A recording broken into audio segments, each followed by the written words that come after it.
Bon après-midi à tous. Merci de vous joindre à nous aujourd'hui pour ce webinaire éducatif euh, sur le traitement du myélome nouvellement diagnostiqué et le myélome récividaire réfractaire.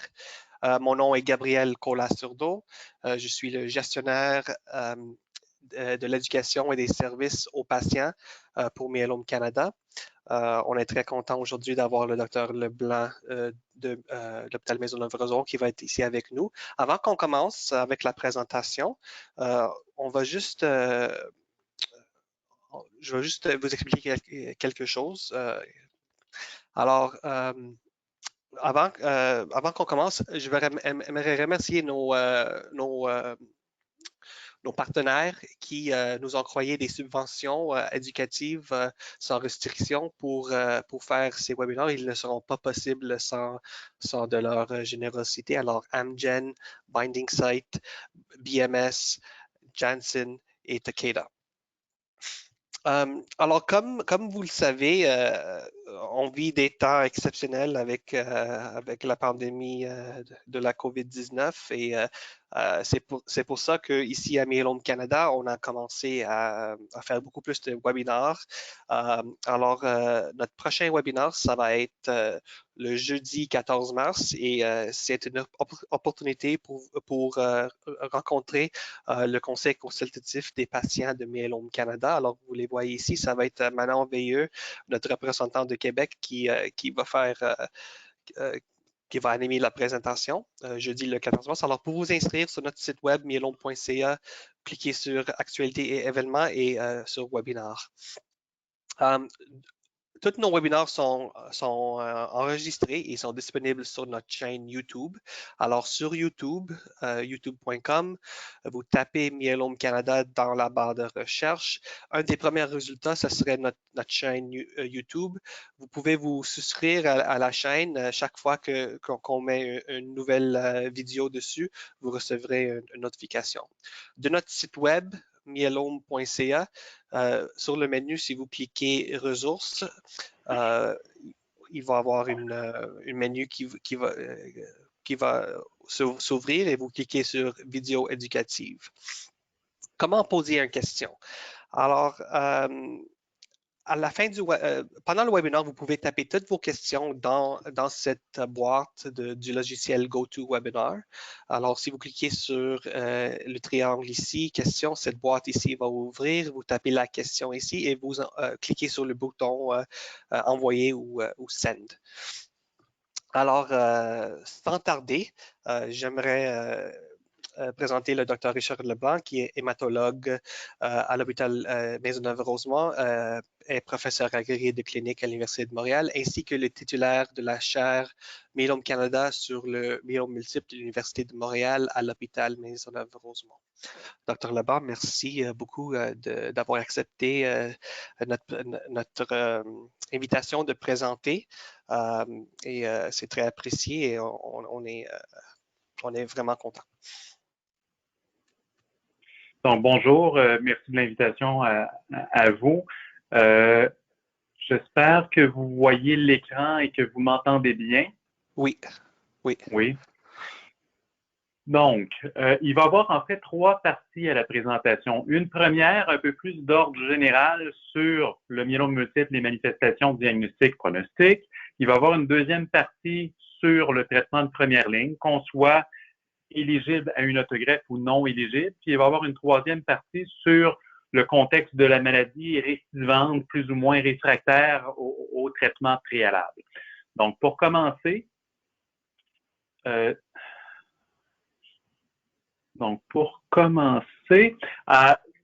myélome, vous le savez, c'est un cancer. On appelle ça un cancer hématologique par rapport aux tumeurs solides, qui est des tumeurs d'organes solides, comme le cancer du poumon, du pancréas, et ainsi de suite.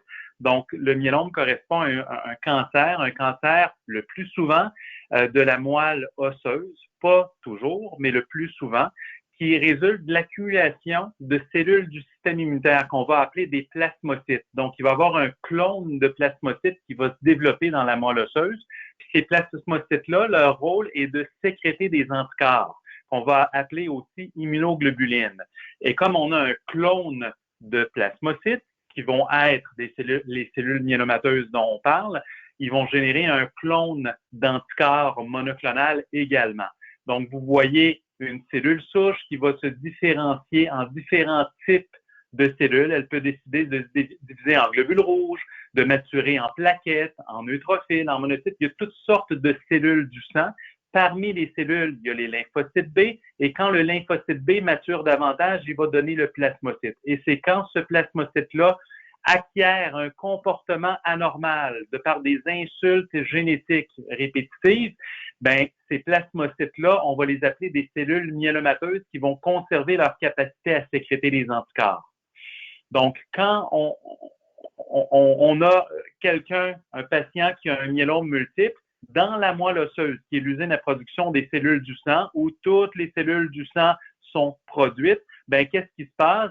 C'est qu'il va y avoir une accumulation des cellules plasmocytaires, les cellules myélomateuses, qui vont s'accumuler, et éventuellement remplacer la moelle osseuse normale, qui fait en sorte que son fonctionnement va être anormal et va produire donc moins de globules rouges, d'où l'anémie, moins de plaquettes avec des risques de saignement, moins de globules blancs avec des risques d'infection. Et ces cellules-là conservent leur capacité à sécréter les anticorps. Les plasmocytes, je vous ai dit, leur travail principal est de sécréter des anticorps. Bien, les cellules myélomateuses, qui sont des plasmocytes anormaux, conservent cette capacité-là et ces anticorps-là s'accumulent et peuvent avoir un effet toxique pour certains tissus de notre corps. Et effectivement, quand on regarde les manifestations du myélome multiple, ils peuvent tous être regroupés soit par une accumulation des cellules de myélome multiple chez un patient qui a un myélome multiple et ou des manifestations par l'accumulation d'anticorps ou de portions d'anticorps qu'on va appeler par exemple des chaînes légères. Donc, quand les cellules de myélome s'accumulent, le plus souvent c'est dans la moelle osseuse, ça va remplacer l'usine à production des cellules normales. Qu'est-ce qu'on va avoir? Baisse de globules rouges avec anémie, baisse de plaquettes, qu'on appelle thrombocytopénie avec les risques de saignement, baisse de certains types de globules blancs, dont les neutrophiles, qui sont des cellules du système immunitaire qui nous protègent contre les infections. Parfois, donc, de par la contiguïté de la moelle osseuse et l'os, quand les cellules de myélome multiple se localisent dans la moelle osseuse, il va y avoir un impact négatif sur l'os avec une lise de l'os, une fragilité de l'os, de la douleur, des risques de fracture. Et parfois, ces cellules de myélome multiple-là peuvent s'accumuler non pas dans la moelle osseuse, mais dans les tissus mous et donner ce qu'on appelle des plasmocytomes avec des risques de douleur ou même de compression d'organes qui sont à côté du plasmocytome. Quand les anticorps ou les portions d'anticorps s'accumulent, ben, la manifestation principale est celle de l'insuffisance rénale. Les chaînes légères, qui sont des portions d'anticorps, c'est des petites protéines qui sont toxiques pour les reins, qui fait en sorte que quand ça s'accumule en grande quantité, ça fait moins bien fonctionner les reins avec ce qu'on appelle de l'insuffisance rénale et des manifestations. Il y a toutes sortes d'autres manifestations, un peu moins fréquentes, dont je vous fais grâce, mais qui existent en relation avec l'accumulation de ces anticorps-là. Les manifestations cliniques, ben, tôt dans la maladie, il peut n'y en avoir aucun. Et éventuellement, quand il y en a, c'est souvent des symptômes qui sont non spécifiques. De la fatigue, de la faiblesse, de la perte d'appétit, de la perte de poids. Quand on a un patient qui a ces symptômes-là, on ne dit pas dès le départ, ah, ben, ça doit être un myélome multiple. Donc, c'est des symptômes non spécifiques qui font en sorte que ça nous alerte qu'il y a quelque chose qui ne fonctionne pas, mais ça ne nous dit pas qu'est-ce qui ne fonctionne pas. Certains symptômes vont être plus spécifiques, dont les douleurs, mais encore une fois, des douleurs, ben, le plus souvent, quand on a de la douleur, c'est pas à cause du myélome multiple, c'est à cause d'une entorse, d'une hernie, d'une tendinite, peu importe la raison, mais en général, c'est pas le myélome multiple. C'est la raison pour laquelle le myélome multiple, ben, dès le départ, quand les symptômes sont frustres, qui sont pas très apparents, qui sont légers, et des symptômes non spécifiques, ben, ça explique en partie pourquoi ben, le myélome n'est pas très, très, très précocement documenté quand les patients commencent à avoir des symptômes.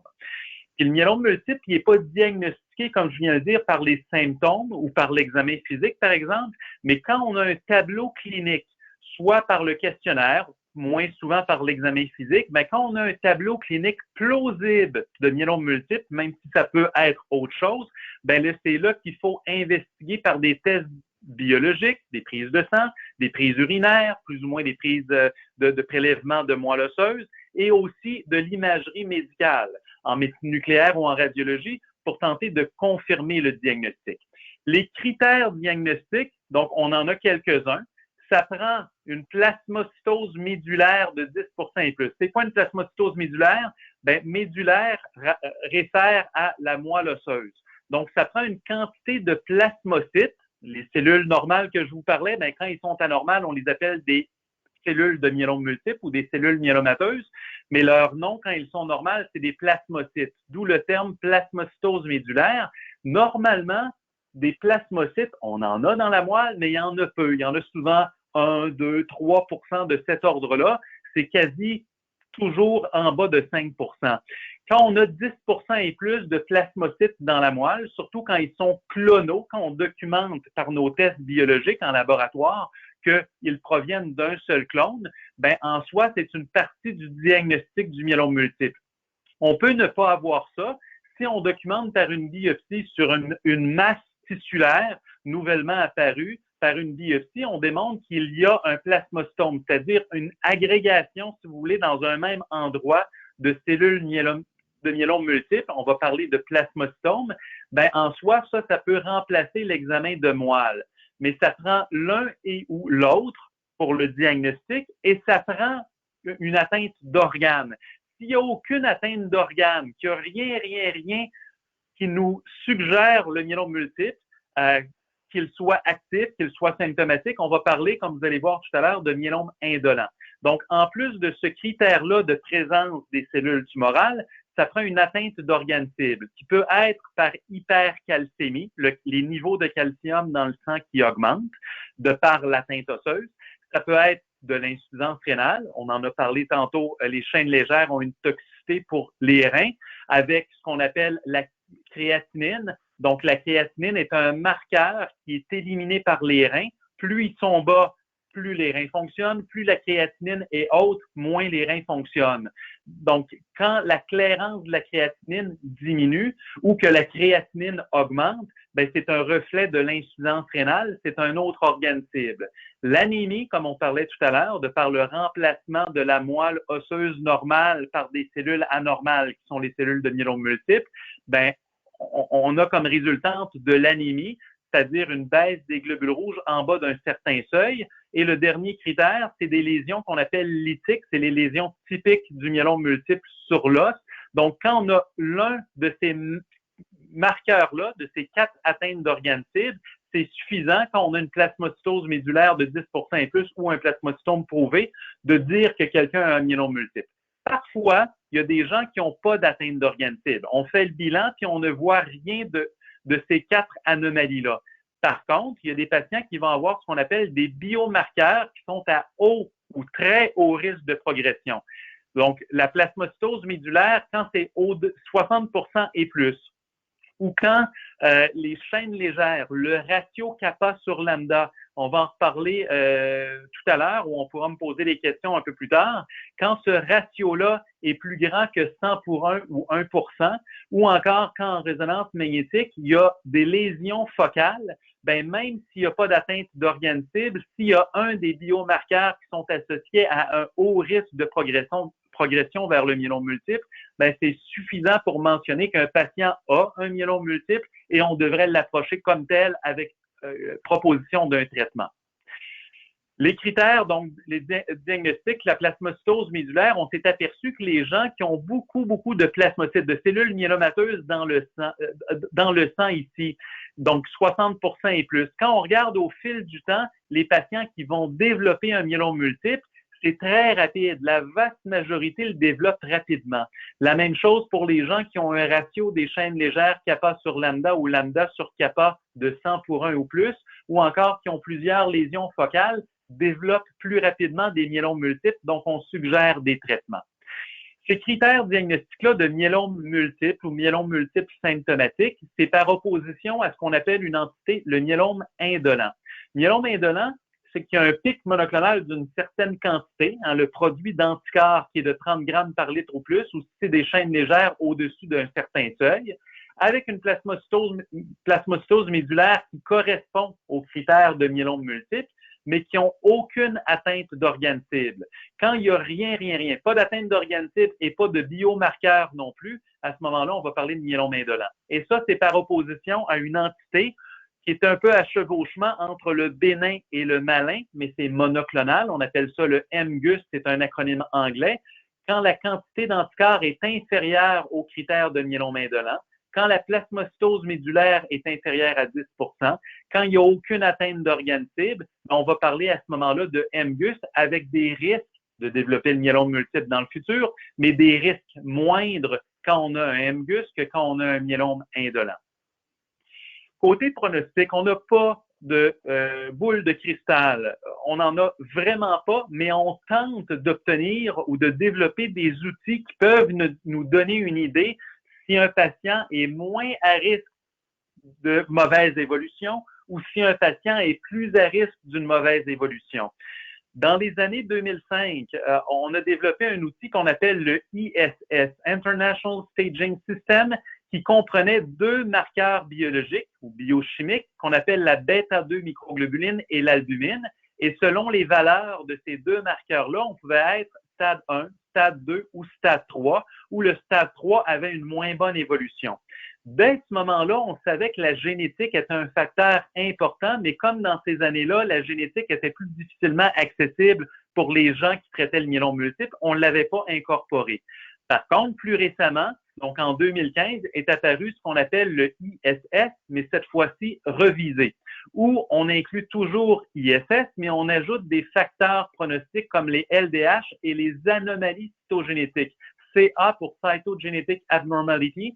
Donc, quand on a un ISS faible à 1, des LDH normaux avec aucune anomalie cytogénétique, ben c'est des gens en général qui évoluent bien, qui ont du temps, beaucoup d'années, voire nettement plusieurs années, au-dessus de 10 ans d'évolution. Alors que les gens qui ont un RISS3, donc soit un ISS3 avec des LDH anormaux ou encore des anomalies génétiques dans les cellules de myélome, ben c'est des gens qui ont, sans avoir une boule de cristal, quand on parle de population, c'est un groupe de patients qui sont à risque de moins bien évoluer. Et donc, on devrait proposer des traitements expérimentaux parce que ce que l'on a comme outil plus standard, c'est bien, mais c'est loin d'être parfait.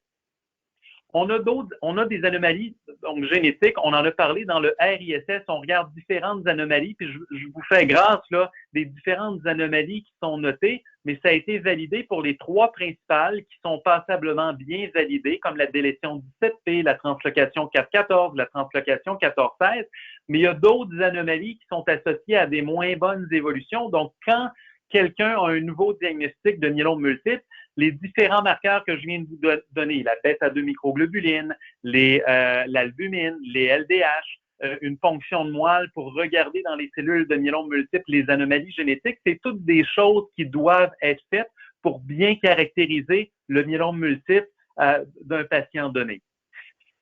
Par contre, donc, que les gens aient moins bon pronostic ou bon pronostic ou moins mauvais pronostic, peu importe, ce que l'on voit, c'est qu'au fil des différentes périodes dans le temps, peu importe les publications que l'on a de différents groupes, on voit qu'au fil du temps, avec de meilleurs outils, avec l'accès à de meilleurs outils, de meilleurs médicaments, de meilleures méthodes de traitement, ben on arrive au fil du temps à améliorer la survie. Les courbes de survie ne cessent de s'améliorer. Et plus dernièrement, en 2017, une publication sur un grand nombre de patients qui démontre la même chose avec la dernière cohorte qui avait été analysée de 2008 à 2012. On a des survies nettement mieux que ce que l'on avait il y a quelques années.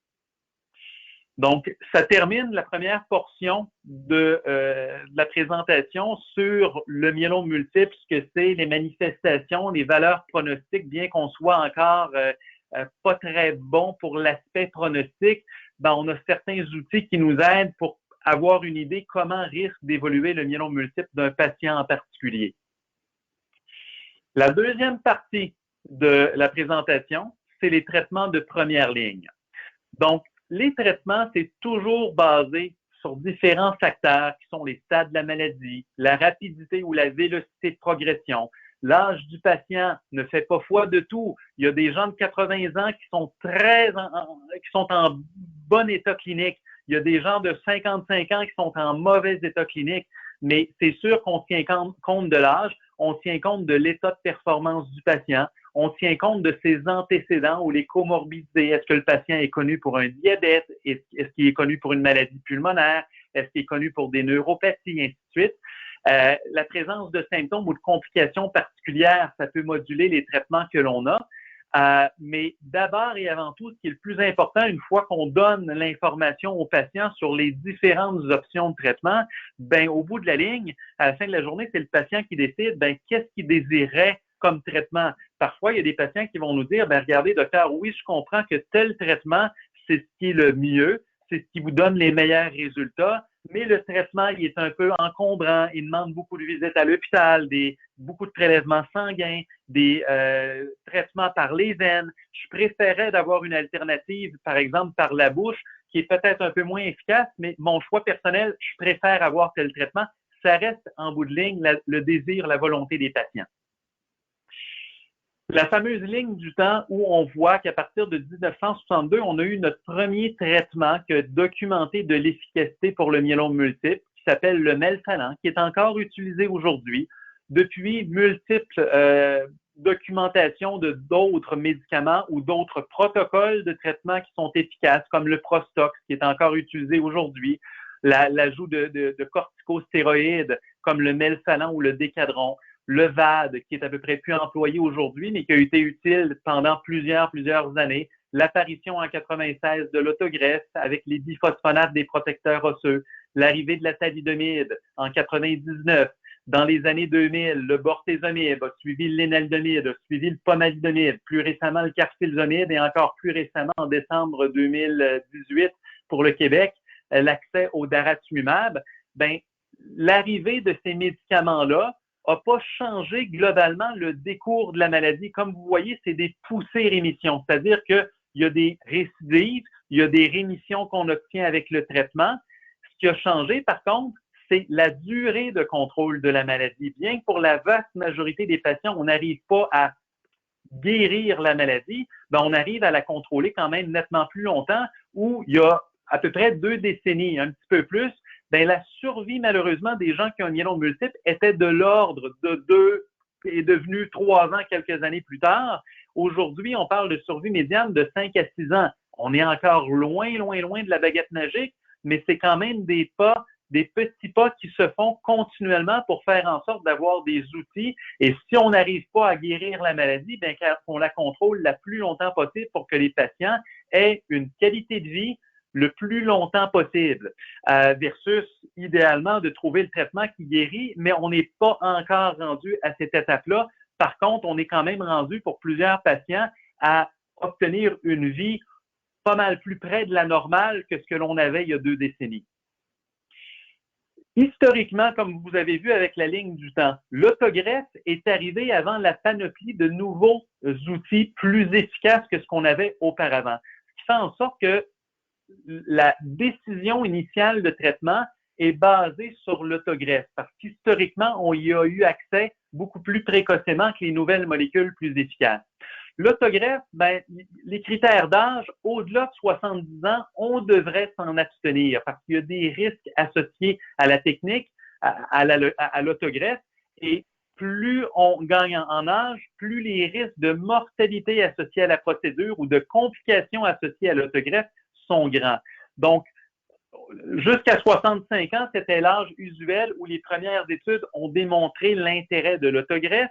On a étendu jusqu'à 70 ans, la vaste majorité des centres au Canada, jusqu'à 70 ans, mais on fait une certaine sélection. Il y a des gens de 68 ans pour X ou Y raison, devraient être exclus de l'autogreffe parce qu'on a suffisamment d'indications qu'on risque de nuire plus que d'aider. Mais on peut se rendre jusqu'à 70 ans. Ça prend quelqu'un qui a un myélome multiple qui nécessite un traitement. Par exemple, quelqu'un qui a un myélome indolent, en dehors de protocole de recherche, on ne fait pas d'autogreffe. Et ça prend une absence de comorbidité significative au niveau du cœur, des reins, des poumons, du foie, ainsi de suite. Quand un patient correspond aux critères d'éligibilité à la greffe, ben, le schéma de traitement va être le suivant. Il y a une première étape qui est l'induction pour réduire la masse tumorale, pour rapidement soulager les patients des symptômes associés à la maladie. Il y a une période qui est ce qu'on appelle la mobilisation des cellules souches pour faire en sorte que les cellules souches qui sont dans la moelle osseuse, on les retrouve dans le sang pour pouvoir aller les collecter dans le sang et les préserver à l'abri de la chimiothérapie. La portion autogreffe qui correspond à une chimiothérapie à haute dose et 2 jours après, on réinfuse les cellules souches qui avaient été congelées. Le but de ça est de permettre de donner une chimiothérapie à très haute dose qu'on ne pourrait pas faire si on ne redonnait pas aux patients les cellules souches dans un deuxième temps. Et il y a possibilité, après l'autogreffe, de consolidation et ou de maintenance. On va parler de ces différentes choses-là. Au courant des dernières années, dernières décennies, il y a eu une évolution des régimes d'induction. On ne traite plus aujourd'hui le myélome multiple comme on le traitait il y a 5 ans, il y a 10 ans, il y a 15 ans. Et dans 5 ans, on ne traitera pas le myélome, je le souhaite, comme on le traite aujourd'hui. Donc, les choses vont s'être améliorées. Donc, avec les différents régimes d'induction qu'on a, il y a plusieurs années, le VAD, avec des régimes encore jugés expérimentaux actuellement, des résultats passablement impressionnants, mais qui sont toujours actuellement là dans le contexte d'études cliniques, les choses se sont améliorées. Donc, ce que l'on donne comme régime d'induction le plus souvent au Canada, c'est ce qu'on appelle le Cybordi. C'est une combinaison de 3 médicaments, la cyclophosphamide qui est donnée par la bouche, le bortezomib ou le Velcade qui est donné sous-cutané et le Decadron qui est donné par la bouche. C'est une combinaison de 3 médicaments qu'on donne, des cycles de 28 jours pour en général 4, 5, 6 cycles selon le moment où la greffe va être effectuée. Dans un deuxième temps, donc en vue de la greffe, on veut mobiliser ces cellules-là pour aller les collecter dans le sang. Donc, on veut les faire passer de la moelle osseuse au sang. On utilise un médicament central qu'on appelle le GCSF ou le Neupogène ou le Graftofil. On parle tout de la même chose quand on nomme ces noms-là. C'est un médicament qui mobilise, qui rend les cellules souches de la moelle osseuse vers le sang. Ça nous permet d'y avoir accès. Plusieurs centres, dont le centre où je travaille, Maisonneuve-Rosemont, on utilise aussi la cyclophosphamide. Ça améliore la qualité de la mobilisation. On a moins besoin de faire des collectes de cellules souches dans un deuxième temps lorsqu'on ajoute la cyclophosphamide, et la cyclophosphamide a de l'activité contre le myélome multiple. Donc, on peut utiliser la combinaison des deux. Et quand les gens ont de la difficulté à mobiliser ces cellules-là, on a d'autres médicaments qu'on peut utiliser pour faire en sorte qu'il y a suffisamment de cellules souches dans le sang pour aller les collecter. Et comment on les collecte? Par une machine qui ressemble un peu à une machine à dialyse.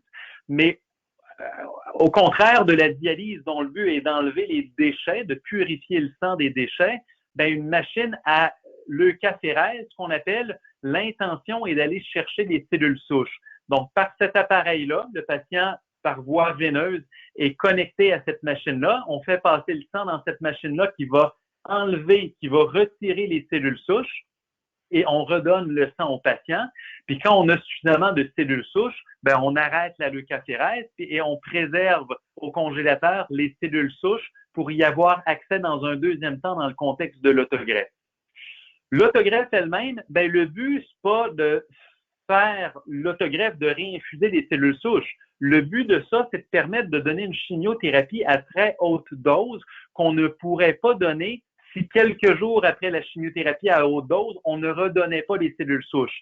C'est-à-dire que si moi, on me donnait la chimiothérapie qu'on donne aux gens qui sont autogreffés et qu'on me redonnait pas les cellules souches dans un deuxième temps, en quantité suffisante, ben mes globules blancs tomberaient à zéro, mes plaquettes baisseraient, mes globules rouges baisseraient, puis j'aurais besoin pendant des mois et des mois et des mois de transfusion. Donc, comment éviter la toxicité sur la moelle osseuse de la haute dose de la chimiothérapie et de permettre que la chimiothérapie à haute dose frappe le myélome, mais de faire en sorte que les cellules dans le sang qui baissent sur une courte période. c'est en redonnant 2 jours après cette chimiothérapie à haute dose-là, les cellules souches pour que la moelle se régénère, ce qui fait en sorte que 10, 11 jours après l'infusion des cellules souches, les cellules dans le sang remontent et les patients donc évitent des complications infectieuses et de nombreuses transfusions. On a plusieurs études qui nous démontrent le bénéfice de l'autogreffe, même en termes de survie. Quand on regardait les premières études, les gens qui ont reçu une chimiothérapie seule, leur survie, les gens qui ont reçu une chimio suivie d'une autogreffe, leur survie, on voit que c'est pas curatif. Les gens finissent au fil des années par récidiver, mais l'évolution des gens qui ont reçu une autogreffe est meilleure que lorsqu'on ne donne que la chimiothérapie. On s'est posé la question, si une greffe est bon, est-ce que 2 greffes, c'est mieux? Ben, pour certains patients, la réponse c'est oui. C'est la raison pour laquelle que quand on collecte les cellules souches, on en collecte au cas où pour pouvoir faire 2 greffes quand les patients ont suffisamment de cellules souches dans le sang. Le moment optimal de faire la greffe, ben, en général, les critères d'éligibilité à la greffe sont plus difficiles à rencontrer que pour une chimiothérapie standard.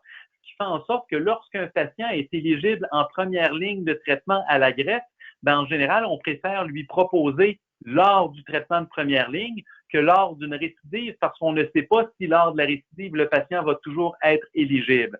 On a une étude qui commence à dater maintenant, mais on a une étude qui avait regardé une greffe en première ligne versus chimio seul en première ligne. Et quand la maladie récidive, pour les gens qui ont eu la chimio seule, ben on fait l'autogreffe en deuxième ligne, alors que les gens qui ont eu l'autogreffe en première ligne ont la chimiothérapie en deuxième ligne.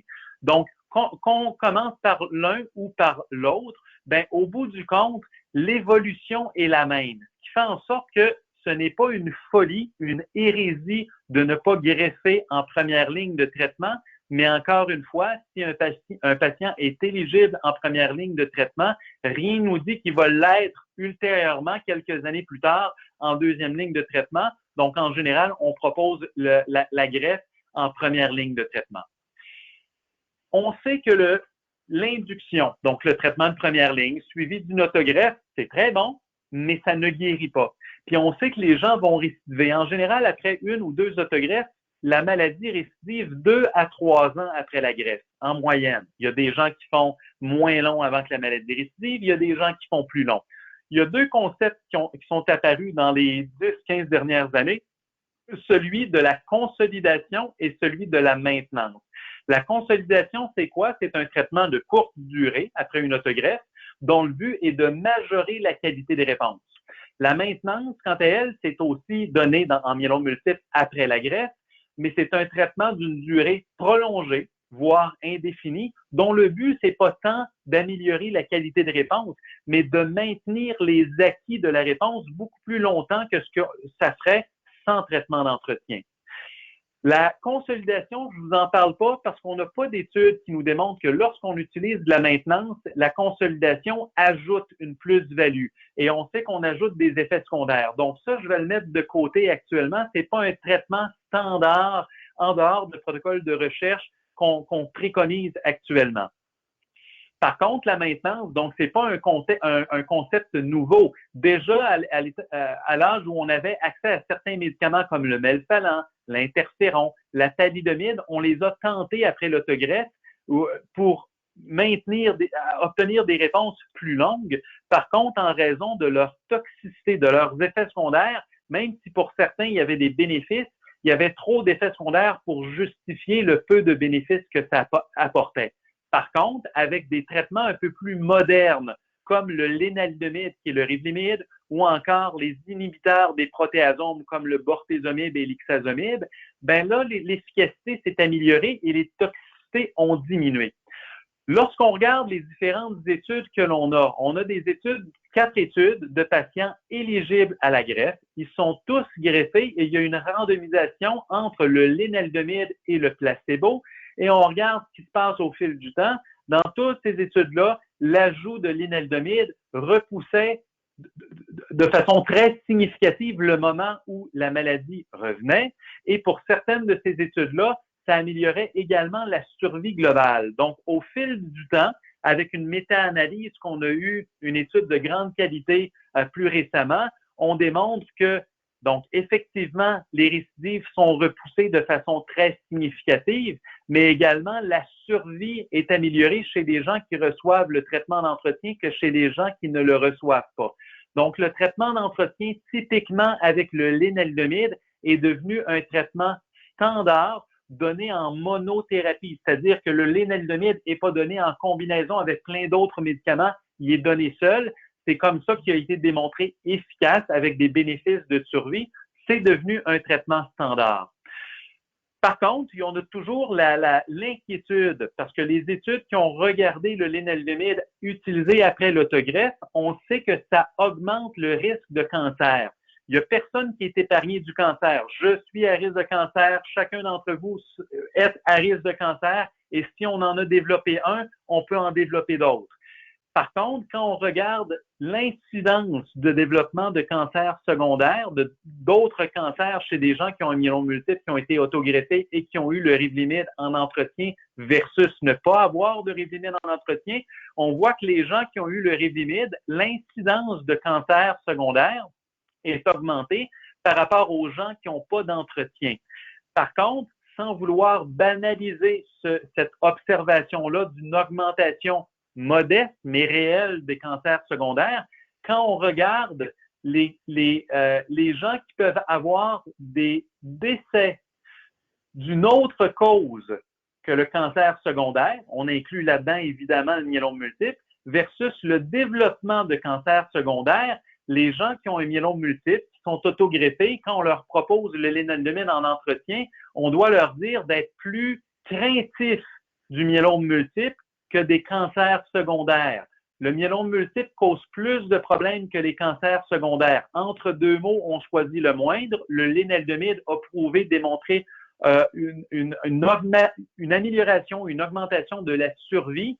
Et quand on les compare aux cancers secondaires, les bénéfices outrepassent de façon très importante les risques associés aux médicaments. Donc oui, on doit être craintif des cancers secondaires. Oui, on doit être allumé et investiguer les gens qui ont des nouveaux symptômes, perte de poids inexpliquée chez des gens qui prennent le traitement d'entretien au lénalidomide. On doit investiguer, faire des scans, gratter un petit peu, investiguer à savoir qu'est-ce qui se passe chez des gens qui ont le lénalidomide en entretien, mais ça ne devrait pas, pour la vaste majorité des gens, être un argument pour ne pas utiliser le lénalidomide en entretien. Il a démontré trop de bénéfices. On a d'autres études avec d'autres outils, des études de moins bonne qualité. Par contre, le bortezomib, chez des gens qui ont certaines anomalies génétiques, et je ne veux pas entrer dans les détails, mais la délétion 17P est une anomalie génétique pour certains patients qui ont un myélome multiple. C'est autour de 10% des gens qui ont un myélome multiple qui vont avoir cette anomalie-là, qui est réputée avoir un moins bon pronostic. Or, quand on utilise le bortezomib en entretien, ben, les résultats ont été passablement bons, ce qui fait en sorte que pour la majorité des gens, on utilise le lénalidomide en entretien. Mais chez les gens qui ont la délétion 17P ou des gens en général qui peuvent avoir des marqueurs biologiques de moins bon pronostic, ben, il y a des gens chez qui on va préférer utiliser le bortezomib en entretien basé sur ces études-là. On a aussi une étude avec l'ixazomib. L'ixazomib, c'est un peu comme un bortezomib, mais qui se prend par la bouche. C'est un mécanisme d'action similaire. On a une étude qui a été faite un peu comparable aux autres. Les gens sont éligibles à l'autogreffe. On les randomise après l'autogreffe entre ixazomib versus placebo pour voir si l'ixazomib amène des bénéfices. Et on voit qu'effectivement, en termes de ce qu'on appelle la survie sans progression, donc comment on peut repousser la récidive, ben on y arrive avec l'ixazomib par rapport au placebo, mais les bénéfices sont beaucoup plus modestes qu'avec le lénalidomide, ce qui fait en sorte que le lénalidomide est notre médicament de maintenance de choix. Pour les patients qui ont une moins bonne génétique comme la délétion 17P, on peut privilégier le bortezomib à ce moment-là qui se donne sous-cutané. Voilà pour les patients qui sont éligibles à l'autogreffe. Ce n'est pas tous les patients qui sont éligibles, c'est à peu près 40-45, tout au plus 50% des gens qui sont éligibles à l'autogreffe. Les gens qui ne sont pas éligibles, ben, c'est un traitement beaucoup plus simple. C'est un traitement de première ligne d'une induction qu'on peut garder à long terme, sans parler nécessairement de maintenance comme on vient d'en parler tout à l'heure après une autogreffe, ben, c'est des traitements qui peuvent être de longue haleine. Historiquement, on avait le melphalan-prednisone qui donnait des bénéfices, c'est tout ce que l'on avait à l'époque, mais des bénéfices qui étaient plutôt modestes. Comment faire mieux? Ben, quand on a eu accès à la thalidomide, on a fait des études melphalan-prednisone versus melphalan-prednisone-thalidomide. On a fait aussi des études melphalan-prednisone versus melphalan-prednisone-bortezomib et également pour le lénaldomide. Ces études-là, surtout pour le bortezomib, donc melphalan-prednisone versus melphalan-prednisone-bortezomib, le V pour Velcade ou bortezomib, c'est une étude qui a démontré de grands bénéfices de l'ajout de bortezomib chez des gens non éligibles à l'autogreffe en première ligne de traitement. Donc, quand on donne le VMP ou le MPV, c'est un traitement de première ligne standard qu'on a changé au fil des années parce que le melphalan, on l'aime un peu moins, il y a des effets secondaires mauvais sur la moelle osseuse. C'est-à-dire qu'il donne des baisses des cellules du sang, puis il peut donner des baisses de cellules du sang de façon prolongée, puis des fois, ça diminue beaucoup la réserve, la capacité de la moelle osseuse à générer des cellules normales au fil des mois qui passent. Donc, on a changé le melphalan pour le Prostox ou le cyclophosphamide, qui est un agent de la même famille, où on appelle ce régime-là le Cybordi, le traitement qui est le plus souvent employé quand on veut utiliser un traitement à base de bortezomib. On a une étude qui s'appelle l'étude Alcyone, qui vient d'être publiée récemment, où on compare le VMP avec le VMP auquel on ajoute le daratumumab. On n'y a pas encore accès en première ligne de traitement au daratumumab, mais c'est une étude qui démontre des bénéfices en termes de survie sans progression. Donc, on repousse le moment où la maladie va revenir et on améliore également la survie. Est-ce qu'on va y avoir accès? On y a accès à partir de la deuxième ligne. En première ligne, ben, on n'y a pas encore accès. Au fil du temps qui passe avec des demandes aux organismes qui sont les organismes qui remboursent les médicaments, comme c'est un médicament dispendieux, ben, on n'y a pas encore accès actuellement malgré certains bénéfices, mais probablement que c'est une question de temps. On va finir par y avoir accès éventuellement. Est-ce qu'on peut éviter certains agents qu'on aime moins? Je vous ai dit le melphalan comme agent alkylant, il est dans la famille des agents alkylants. Ben oui, le Cybordi, je vous en ai parlé, c'est un remplacement quand on ajoute la cyclophosphamide au melphalan, mais on a d'autres régimes comme le VRD, le RD qui peuvent être utilisés. On a une étude qui regarde les bénéfices du Revlimid Decadron en première ligne de traitement qui a été comparé à un traitement qui était standard il y a quelques années, le MPT. Et quand on regarde la survie sans progression, quand on regarde la survie globale, c'est en faveur du Revlimid et Decadron, ce qui fait en sorte qu'en traitement de première ligne, chez les patients non éligibles à la greffe, le VMP est approprié, le Cybordi est approprié, ben le ARD, l'énalidomide Decadron, est également approprié basé sur cette étude-là. On a une étude américaine qui va plus loin. On a des études qui incluent le lénalidomide, on a des études qui incluent le bortezomib, mais est-ce que de combiner les deux serait encore mieux pour les patients non éligibles à la greffe? Donc, les Américains ont fait une étude Revlimid Decadron, qui était jugée, comme je viens de vous le dire, un traitement standard pour le traitement de première ligne, qui a été comparé au Revlimid Decadron, auquel on ajoute le bortezomib. Et dans cette étude-là, on voit qu'en termes de survie sans progression, on arrive à repousser le moment de la récidive. On arrive aussi à améliorer la survie des patients.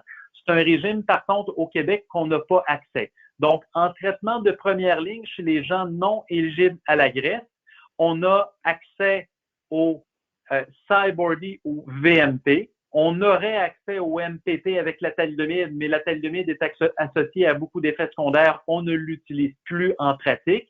Donc, VMP ou Cybordi ou encore Revlimid Decadron, c'est nos deux types de traitements qu'on a accès, qui démontrent une certaine efficacité pour les gens non éligibles à la greffe. Et pour les gens éligibles à la greffe, ben, on donne le Cybordi en induction, on mobilise les cellules souches, on les collecte, on les préserve au congélateur, on fait la greffe, une ou deux, avec le melphalan à haute dose, et on utilise le lénalidomide en traitement d'entretien. Donc, c'est une slide, si vous voulez, un peu résumé de ce que je viens de dire sur le traitement de première ligne qu'on a accès au Québec.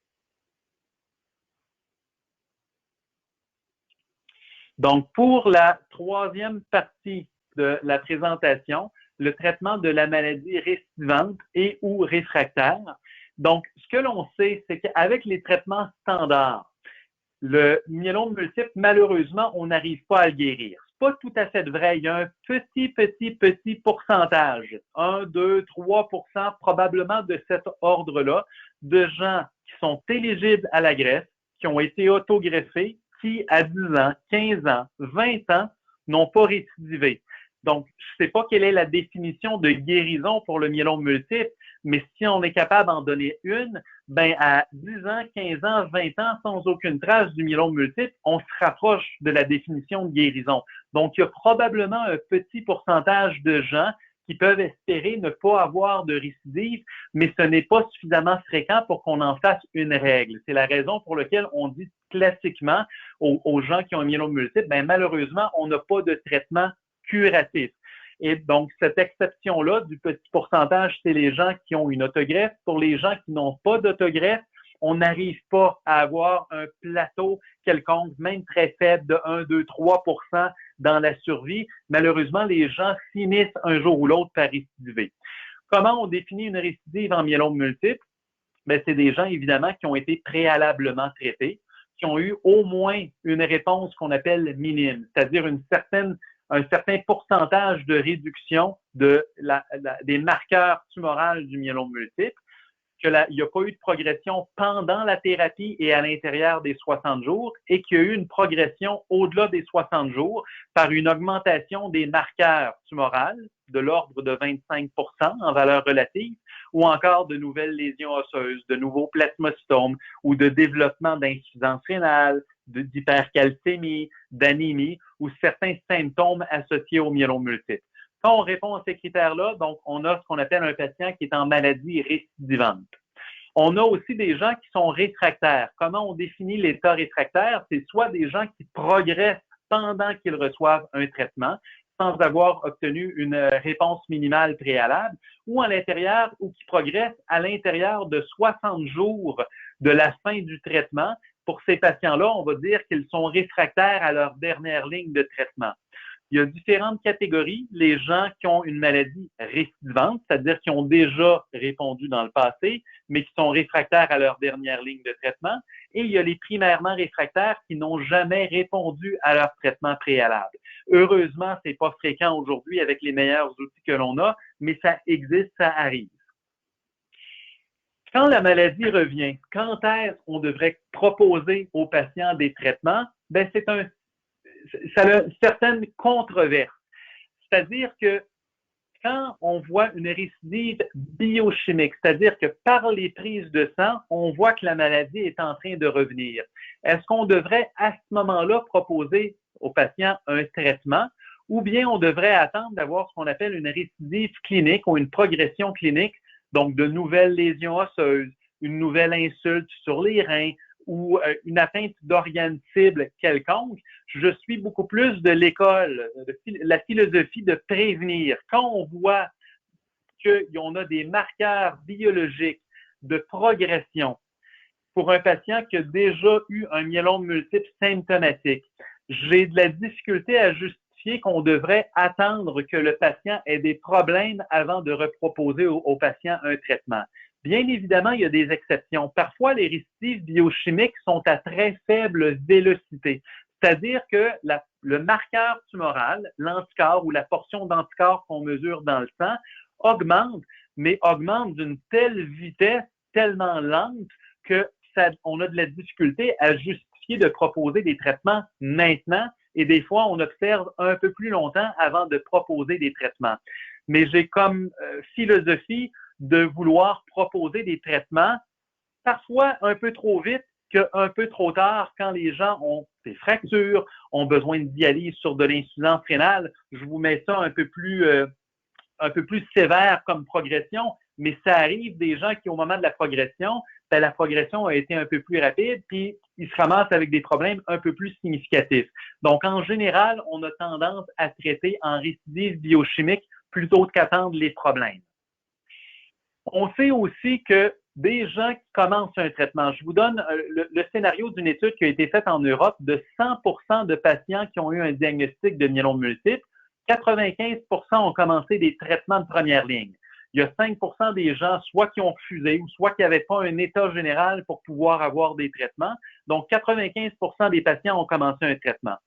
Des gens qui ont eu leur première ligne, avec ou sans réponse, au moment où ils reprogressent en deuxième ligne de traitement, vous voyez que ce n'est pas 100% de ces patients-là qui vont avoir un traitement. Il y a une attrition qui se fait au fil du temps de par le refus des patients d'avoir des lignes de traitement subséquentes ou des comorbidités ou des facteurs cliniques qui font en sorte qu'on ne peut pas proposer aux patients des traitements de lignes subséquentes. La raison pour laquelle je vous parle de cette attrition-là, c'est que comme ce n'est pas tous les patients qui vont se rendre à la 4e ligne ou à la 5e ligne ou à la 6e ligne, ben, on aime bien utiliser nos meilleurs agents précocement dans l'évolution de la maladie. Les traitements de la récidive vont être basés sur 3 types de critères. Des facteurs qui sont reliés au patient, reliés à l'âge, les comorbidités, l'état général du patient. Des facteurs qui sont reliés au traitement antérieur. Est-ce que le patient a eu une autogreffe? Est-ce qu'il pourrait réavoir une deuxième greffe si le bénéfice a été grand la première fois?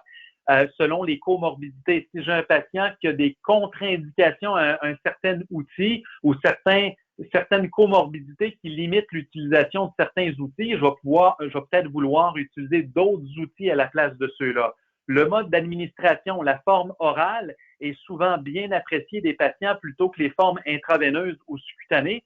Et il y a une autre série de critères, des facteurs reliés à la maladie qui peuvent aussi moduler le type ou la façon dont on va proposer le traitement aux patients. Et typiquement, les traitements de récidive vont être soit basés sur le bortezomib, sur les inhibiteurs des protéasomes, le bortezomib qui a été le premier, ou le carfilzomib qu'on a accès maintenant, basés sur ce qu'on appelle les IMID ou les immunomodulateurs, comme le lénalidomide ou le pomalidomide, basés sur les agents alkylants. J'ai mis en un peu plus pâle volontairement parce que c'est des agents qui ont une certaine efficacité, mais sont beaucoup moins efficaces que le bortezomib ou du moins les inhibiteurs des protéasomes et les immunomodulateurs. Et la place d'une deuxième greffe. Les gens qui ont eu une première greffe, qui a eu des bénéfices assez longs. Donc, à l'époque, avant l'époque de la maintenance, une étude canadienne avait démontré que quand les gens ont été autogreffés et sans maintenance, que la durée de réponse était au minimum de 24 mois, on pouvait envisager une deuxième greffe au moment de la récidive. Par contre, quand le bénéfice de la première greffe a été plutôt plus modeste, ben là, à ce moment-là, de proposer aux patients les effets secondaires, la toxicité associée à l'autogreffe est peut-être moins justifiable du fait des moins grands bénéfices la première fois que l'autogreffe a été utilisée. Maintenant, on utilise la maintenance pour la vaste majorité des patients, ce qui fait en sorte que, globalement, quand il n'y a pas eu de traitement d'entretien, on propose un intervalle sans traitement de 24 mois ou plus. Puis quand il y a eu un traitement de maintenance, au minimum, le patient devra avoir été 36 mois tranquille avant une progression par rapport à l'autogreffe pour reproposer une deuxième autogreffe. Une fois qu'on voit qu'un patient, donc, il est soit pas éligible à l'autogreffe ou soit qu'il a eu déjà l'autogreffe, mais que c'est plus une option pour la maladie récidivante, on a accès à différents outils que je vous ai mis ici, qu'on va reparler. Au fil du temps, ça, c'est il y a plusieurs décennies.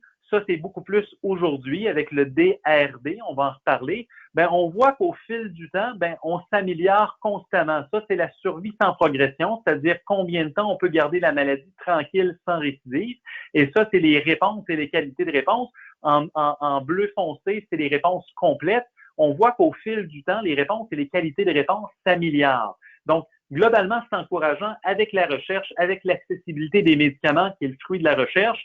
Ben, on améliore le devenir des gens qui ont le myélome multiple, bien que ce ne soit pas parfait. Les traitements de la récidive peuvent être basés sur le bortezomib ou bien basés sur le lénalidomide, qui est le rivlimide.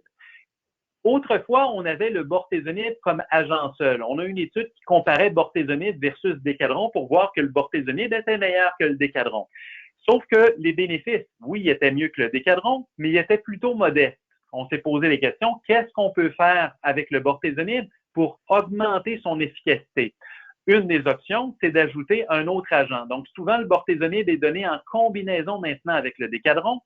Et quand on ajoute un troisième agent, comme le daratumumab, comme le pomalidomide, ou en substituant le bortezomib pour un autre inhibiteur des protéasomes qui est un peu plus efficace, comme le carfilzomib, ben, on peut améliorer l'efficacité du traitement.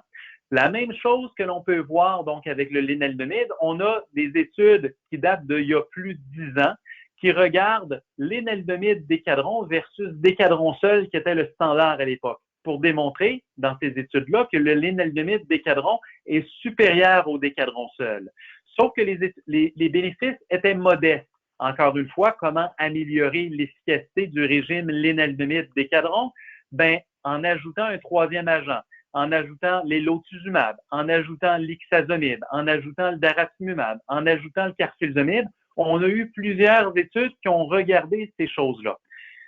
Pour le bortezomib, on se reporte à l'étude qu'on appelle CASTAR. C'est une étude qui comparait le traitement standard bortezomib décadron versus daratumumab bortezomib décadron, où on ajoute le daratumumab, qui est un anticorps monoclonal qui se fixe, entre autres, sur les cellules de myélome multiple pour tenter de les détruire et qui se fixe aussi sur des cellules du système immunitaire pour les faire mieux fonctionner, essayer d'avoir un effet immunomodulateur contre la tumeur.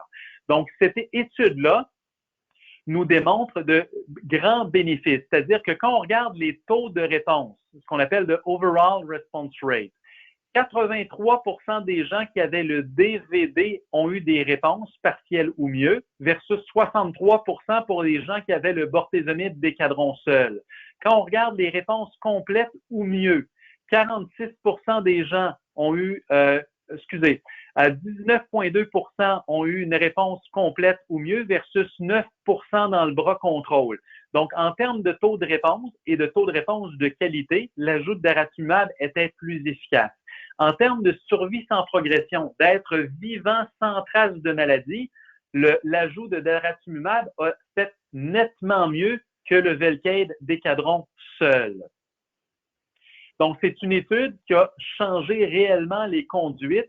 Et aujourd'hui, donc depuis décembre 2018, on a accès au DVD pour les gens qui ont au moins une ligne de traitement donnée. Donc, on n'y a pas accès en première ligne, mais à partir de la deuxième ligne, c'est le type de traitement que l'on peut proposer.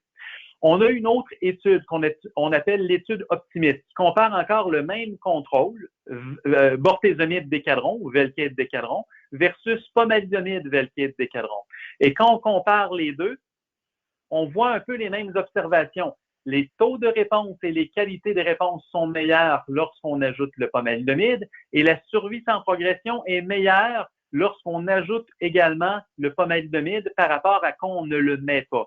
Donc, c'est aussi un traitement possible, potentiellement accessible au Québec, comme on a des alternatives, puis comme il est un peu plus difficile d'accès en raison des règles du gouvernement pour l'accès aux médicaments, ben, c'est un régime qui est beaucoup moins utilisé, mais c'est une option potentielle.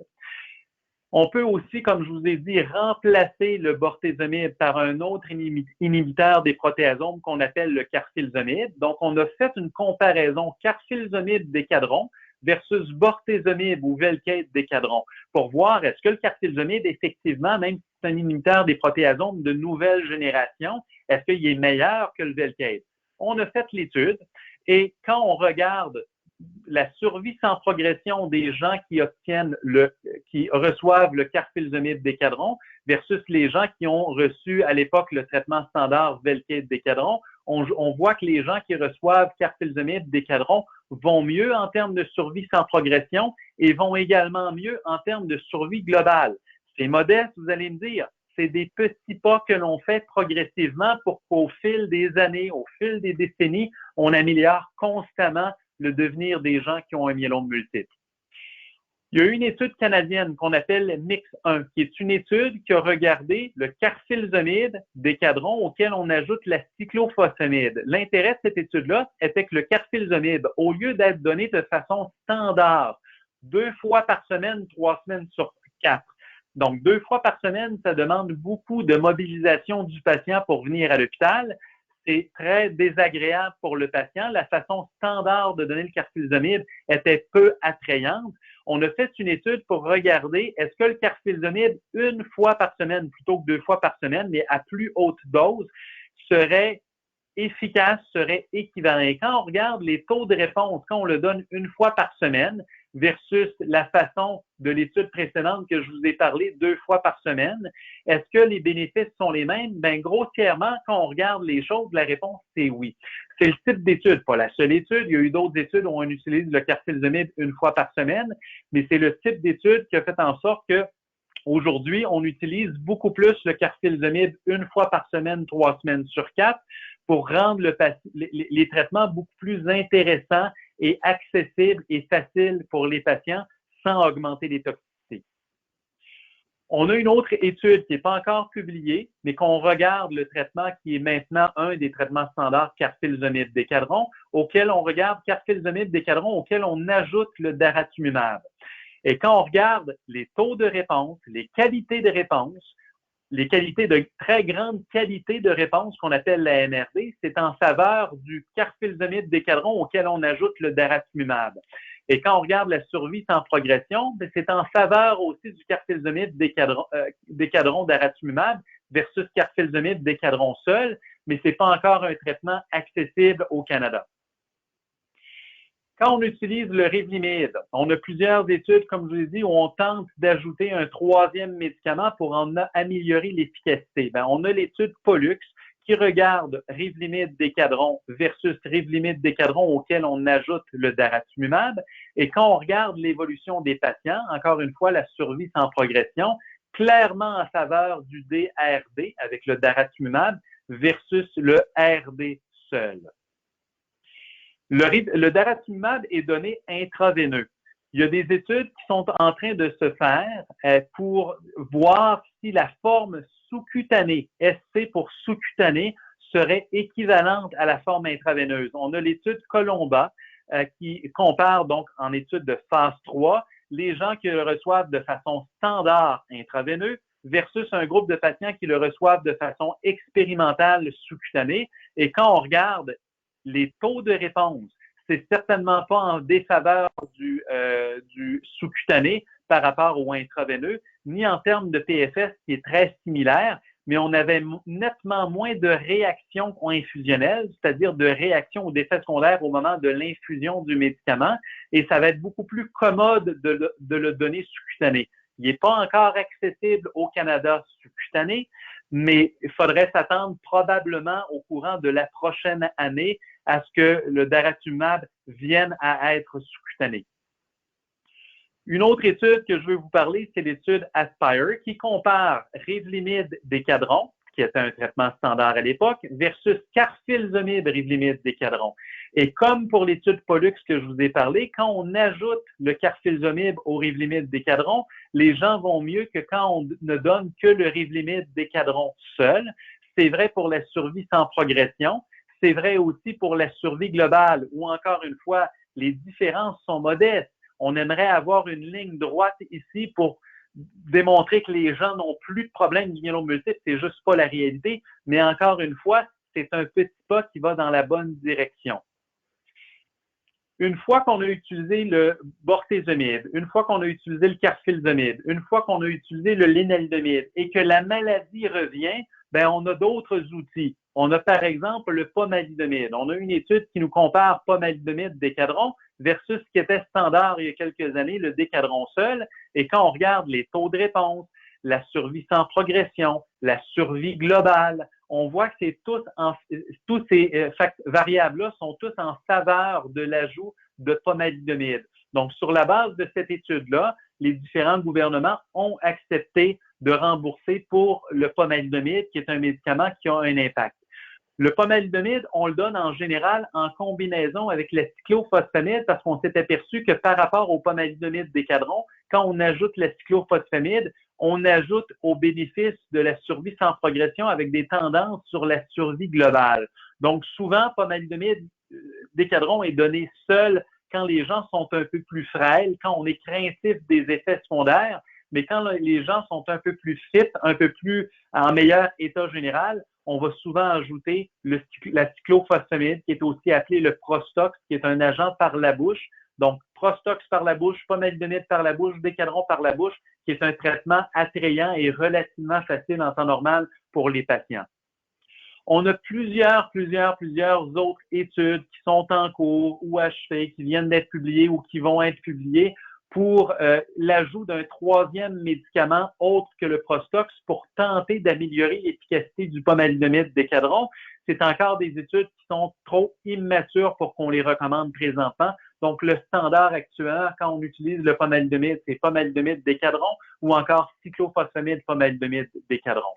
Le daratumumab peut être utilisé comme agent seul, dans le sens qu'on a des études qui démontrent l'efficacité comme agent seul, avec certains bénéfices.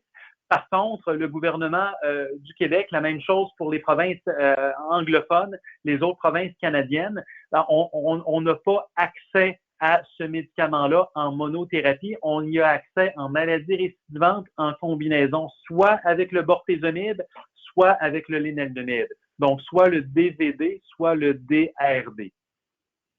Un autre agent qui n'est pas encore facilement accessible au Canada, qui est le sélinexor, qui est un premier agent de sa classe. C'est un agent qui est oral, c'est-à-dire qui se prend par la bouche pour les patients, qui peut être combiné avec le Decadron. Il y a un mécanisme d'action complètement différent de tous les autres médicaments que je vous ai parlé. Donc, c'est un médicament qui a de l'activité, même avec si peu que la combinaison avec le Decadron, où on a des taux de réponse qui sont de l'ordre de 26% avec des gens qui vont maintenir pendant plusieurs mois des réponses au traitement. C'est pas une baguette magique. Dans cette étude-là, on a utilisé le sélinexor pour des gens qui étaient excessivement traités préalablement, donc des gens qui avaient une maladie très réfractaire, et malgré ça, on a obtenu des résultats qui sont significativement très bons, jugés très bons. Donc, le sélinexor est un médicament et le premier membre de sa classe qui est attrayante pour le traitement du myélome multiple. Donc, en résumé, pour le traitement de la récidive au Québec, en fait, ça va dépendre des traitements de première ligne. La majorité des gens au Québec qui sont éligibles à la transplantation ont du Cybordy en régime de première ligne, ont leur autogreffe, et selon la maintenance qui est utilisée, soit une maintenance au lénaludomide, une maintenance au bortezomib, une minorité de patients, aucune maintenance, très peu de patients. On a en deuxième ligne de traitement, troisième, quatrième, cinquième ligne de traitement, on a différentes options, qui est un beau problème. C'est-à-dire qu'on a le choix, si un patient a une contre-indication à un certain traitement, on a des alternatives. Donc, on a plusieurs options en maladie récidivante.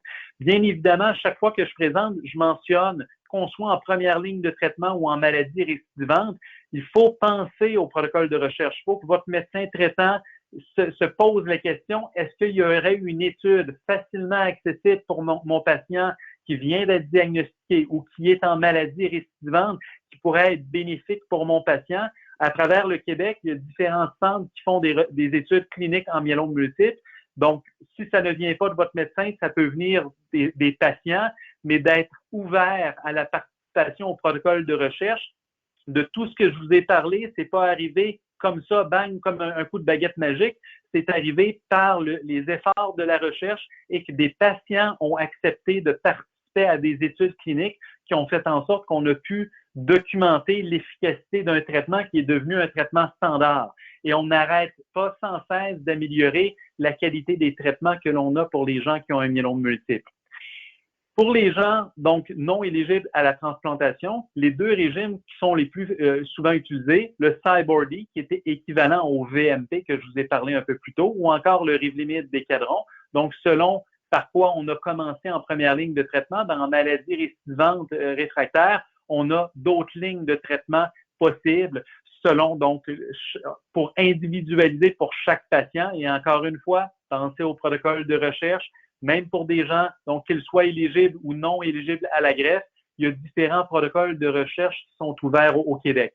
Bien évidemment, avec le COVID actuellement, c'est pas une bonne période pour les études cliniques, c'est pas une bonne période pour la participation des patients aux études cliniques, mais le COVID ne sera pas éternel et gardez ouvert l'esprit à une participation éventuelle au protocole de recherche.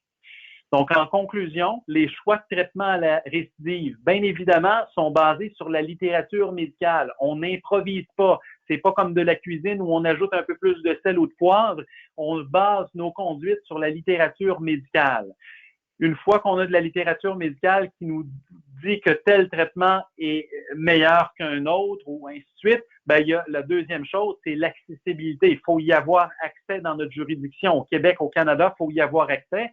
Puis en troisième ligne, une fois qu'on voit que ça a été documenté efficace, une fois qu'on voit que c'est accessible et qu'on a différentes options, ben le patient décide parmi les différentes alternatives qu'il a, ce qui est le mieux pour lui. Puis on essaie évidemment d'optimiser les traitements et c'est la recherche clinique qui permet d'optimiser les traitements. C'est pas en pensant qu'un traitement est meilleur qui est nécessairement meilleur, il faut le démontrer. Donc, ça fait le tour des 3 sections de présentation. Je ne sais pas si je suis en temps, mais on va être prêt pour la période des questions. Oui, merci, Dr. Leblanc. Alors, on a à peu près 14-15 minutes pour les questions. Alors, j'ai reçu beaucoup de questions. Alors, je vais essayer de les regrouper. On va commencer avec des questions sur la génétique. Alors, les tests génétiques, fiches, comme on a dit.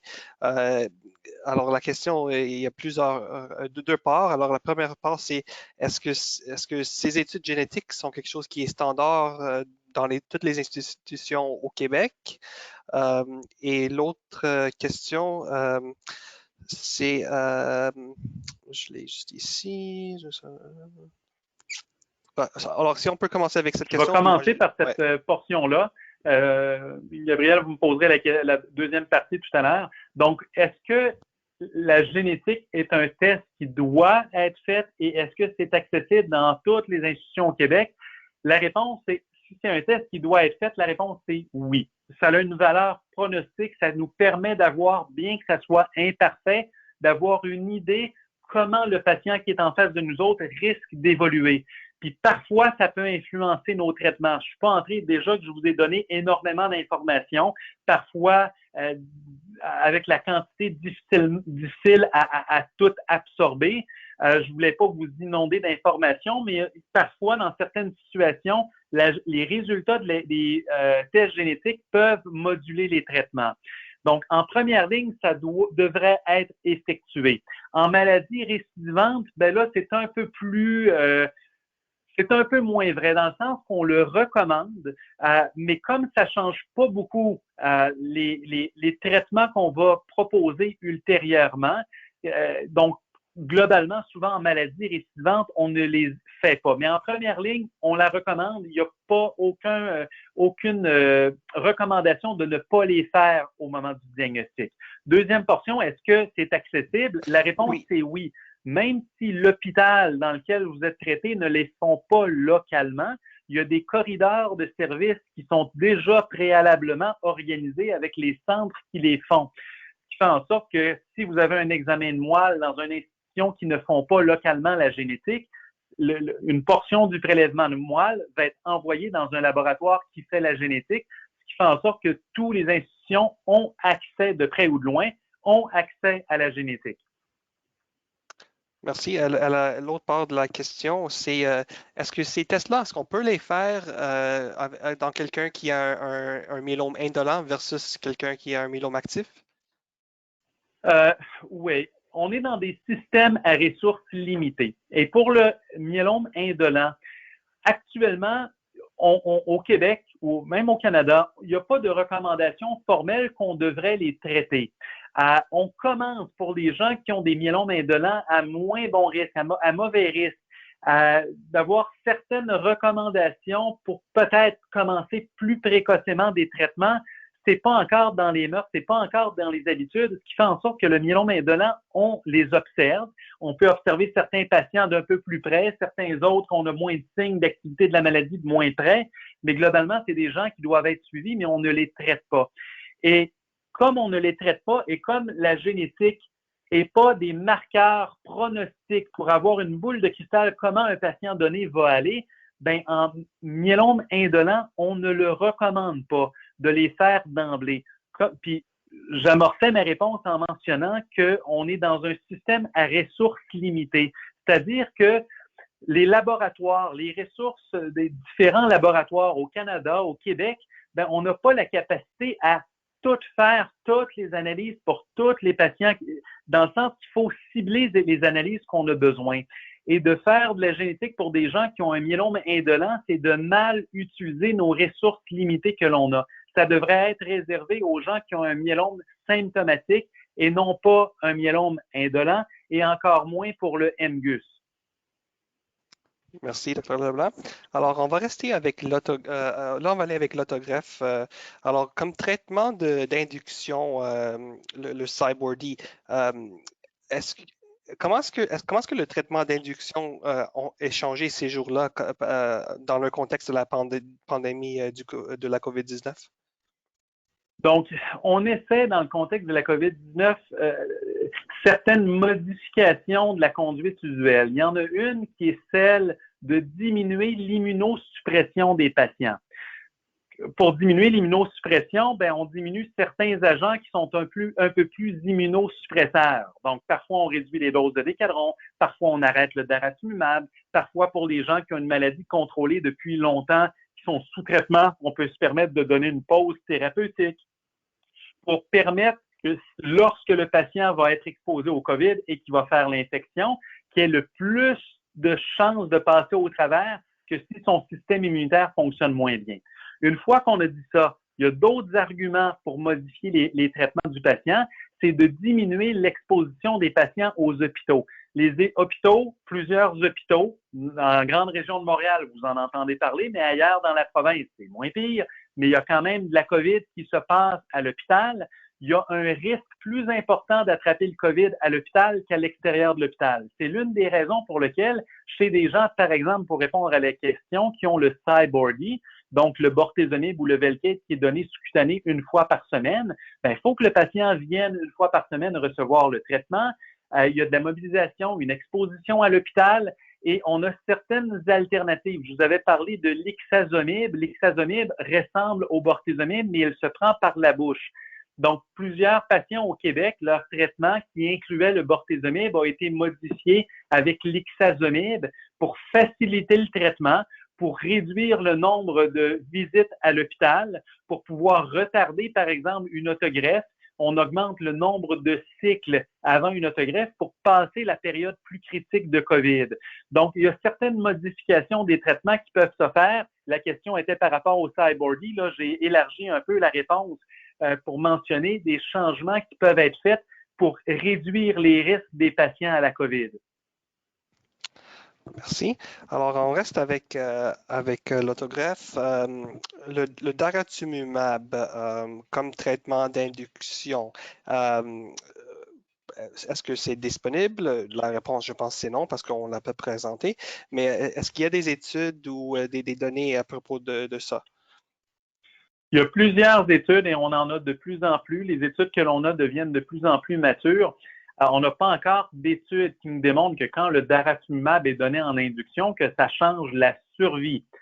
Ça, c'est un endpoint qui est un objectif qui est majeur. Quand on démontre que quelque chose que l'on fait change la survie, ben, c'est quelque chose qui change totalement les conduites. Donc, on a des études qui nous démontrent que l'ajout de daratumumab sur un régime d'induction quelconque, on a différents choix. Donc, l'ajout de daratumumab augmente les taux de réponse, augmente les qualités de réponse, retarde le moment où la maladie peut reprogresser. On va pouvoir même se re-questionner sous peu, dans quelques mois, quelques années, ben avec l'ajout de daratumumab en première ligne sur une plateforme haute, par exemple le KRD ou le VRD en ajout avec le daratumumab. Est-ce qu'on pourrait même éviter une autogreffe? Est-ce qu'on pourrait mettre l'autogreffe de côté?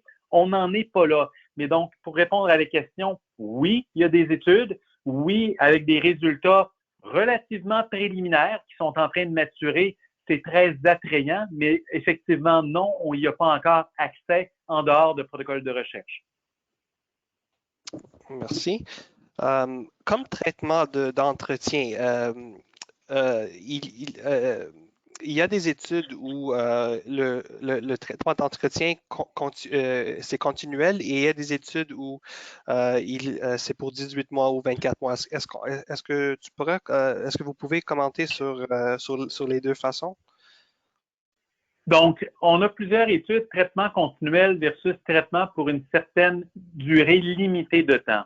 Globalement, grossièrement, si je fais abstraction à l'entretien, on regarde, ou à la maintenance, regardons ça plus globalement, en myélome multiple, les traitements de longue haleine ont des bénéfices.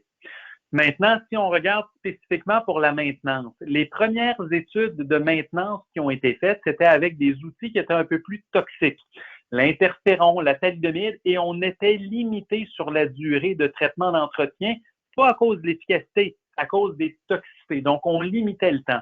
On a développé des outils qui sont plus faciles à tolérer, qu'on peut utiliser plus longtemps, ce qui fait en sorte que les premières études d'entretien, l'intention de la maintenance ou de l'entretien était jusqu'à progression ou jusqu'à intolérance du traitement des patients. Par contre, à cause des cancers secondaires, certaines études ont été cessées prématurément parce qu'on ne savait pas ces cancers secondaires-là, c'était quoi l'ampleur. On était un peu craintif. Il y a certaines études qui ont arrêté, il y en a d'autres qui ont continué. Par exemple, l'étude nord-américaine a continué. Il y a eu une augmentation des cancers secondaires, mais comme je vous disais un peu plus tôt, quand on compare ce que le myélome peut faire versus ce que les cancers secondaires potentiels peuvent faire, on doit être plus craintif du myélome que des cancers secondaires. Les meilleurs résultats des études de maintenance, c'est lorsque ça a été donné à long terme. Ce qui fait en sorte que le standard, c'est de donner la maintenance à long terme. Quand on la donne de façon un peu moins longue, en fait, on ne sait pas combien de temps moins long pour avoir les bénéfices de survie. Par contre, on a une étude qui est en cours, pour laquelle on n'a pas encore les résultats. Une étude pour laquelle un groupe de patients ont reçu l'énaldomide en entretien indéfiniment, puis l'autre groupe l'a reçu pour 1 an. On attend ces résultats-là avec avidité parce que si on démontre qu'1 an d'entretien est équivalent à un traitement à long cours, vous pouvez être certain qu'on va changer nos conduites et on va donner le traitement d'entretien pour 1 année seulement plutôt que le donner au long cours avec les effets secondaires potentiels. Ça, on n'a pas encore ces données-là. Ce qui fait en sorte que le standard est encore de le donner de façon prolongée, bien qu'il y ait une certaine incertitude sur le bénéfice réel de ça, mais on ne sait pas combien moins long si on le donne moins long qu'indéfiniment. Merci. On a parlé de autogreffe en tandem. Est-ce qu'il y a un rôle pour plusieurs autogreffes comme un deuxième, un troisième ou un quatrième autogreffe? Faire une réponse courte, la réponse c'est non. Ça a déjà 4 études, à ma connaissance, n'ont pas été étudiées, là, mais 3 greffes, les Italiens ont étudié l'intérêt potentiel de 3 greffes. On n'a pas démontré réellement qu'il y avait une plus-value par rapport à 1 ou 2 greffes.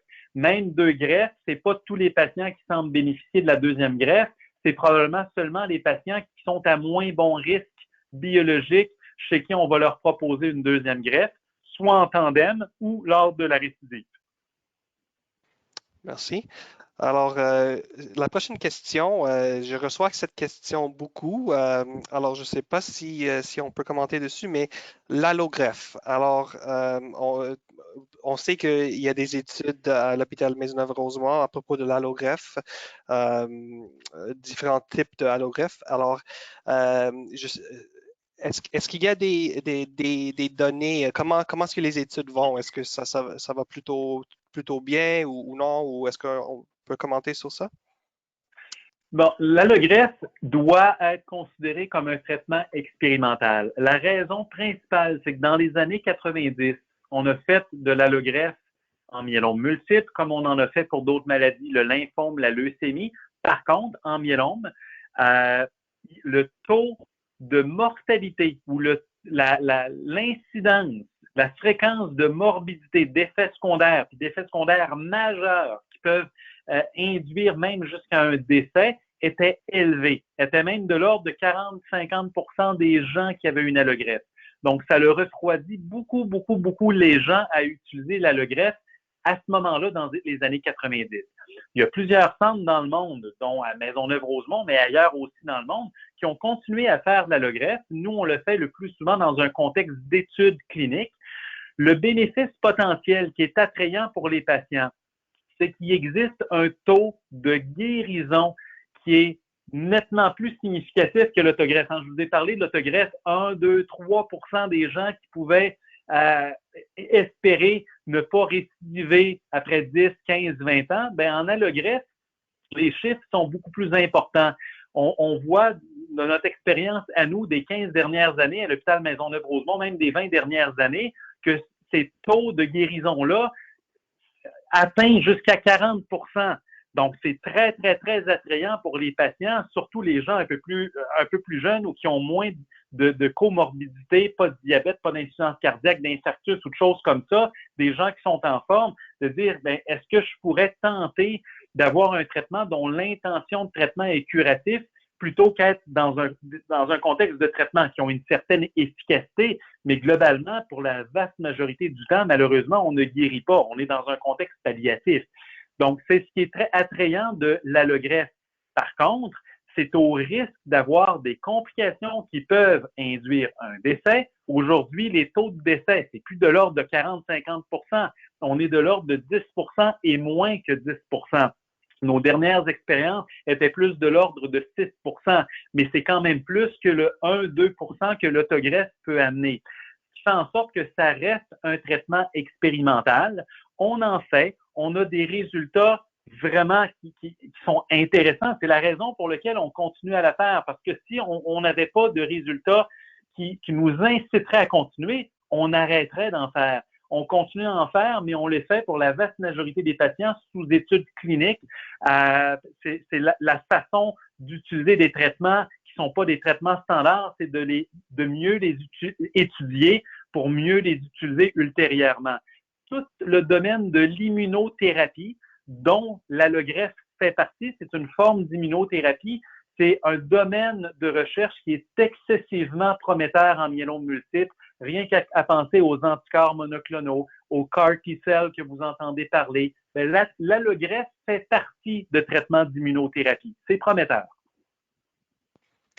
OK, merci. OK, alors on a beaucoup de questions. Ouais, c'est 3h03. Est-ce qu'on peut rester pour un peu plus de temps ou est-ce que vous devez aller? Pas de problème.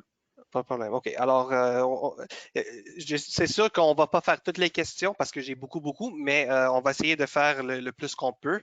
Alors, la prochaine question que j'ai ici,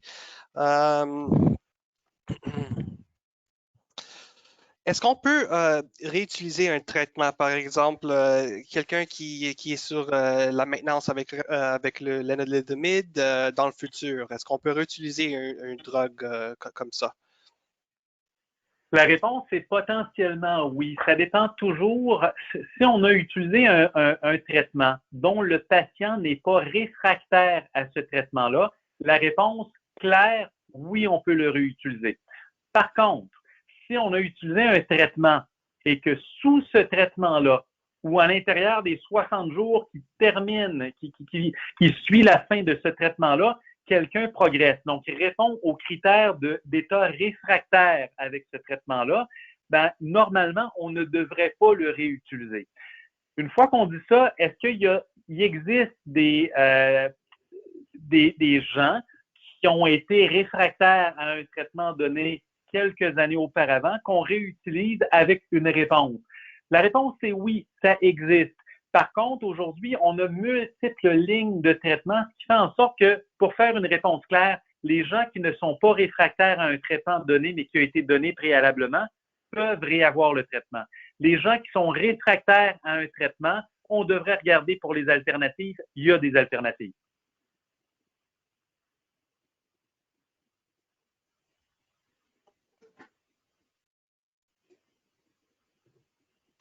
Est-ce que ça répond à la question?